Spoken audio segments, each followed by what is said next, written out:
Welcome to my channel. ఇప్పుడు వచ్చి మనం డార్లింగ్ మూవీ రివ్యూ చూద్దాం. డార్లింగ్ మూవీ వచ్చేసి మెయిన్ హీరో వచ్చేసి ఇక్కడ అందరు యాక్షన్ బాగుంటుంది, డైరెక్షన్ కూడా పర్లేదు. కాన్సెప్ట్ వచ్చేసి డిఫరెంట్ ఉంటుంది. హీరోయిన్ కాన్సెప్ట్ కొంచెం డైరెక్టర్ డిఫరెంట్ కాన్సెప్ట్ తీసుకున్నాడు. హీరో కూడా కొంచెం క్యారెక్టర్ కూడా డిఫరెంట్ చూపిస్తాడు మూవీలో. హీరో వచ్చేసి స్టార్టింగ్ చిన్నప్పుడే చైల్డిష్ స్టోరీ చూపిస్తారు.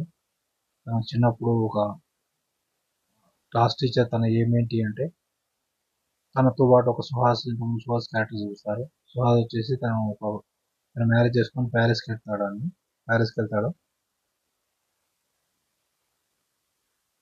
వెళ్తాడు. అప్పటి నుంచి అదే ఏం పెట్టుకుంటాడు, ఎట్లయినా మ్యారేజ్ చేసుకొని ప్యారిస్కి వెళ్ళాలని చెప్పి. మూవీ వచ్చేసి అలా స్టార్ట్ అవుతుంది. వచ్చేసి తనకు హీరోకి ఇంకా టోటల్ హీరో యాక్షన్ బాగుంటుంది. హీరోకి వచ్చేసి అన్ని డిఫికల్టీస్ వస్తుంటాయి. హీరోయిన్ ఎట్లా పరిచయం అయింది ఏంటి, వాళ్ళకి మ్యారేజ్ ఎట్లా అయింది ఏంటి, ఇదంతా కామెడీ సీక్వెన్స్ అన్ని ఉంటాయి. హీరోయిన్ మెయిన్ కాన్సెప్ట్ వచ్చేసి ఇక్కడ హీరోయిన్ కి మల్టిపుల్ పర్సనాలిటీ డిజార్డర్ అలా ఉంటుంది. హీరోయిన్ లో ఒక 8 పర్సనాలిటీస్ ఉండడం చూపిస్తారు.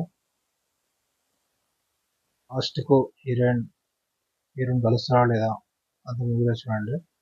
క్లైమాక్స్ ఈ మల్టిపుల్ పర్సనాలిటీ డిజార్డర్ వచ్చేసి కామెడీ బాగుంటుంది. ఒక 10 పర్సనాలిటీస్ హీరోయిన్ ఉంటుంది. ఆనంది అని చెప్పి, నెక్స్ట్ ఆది అని చెప్పి,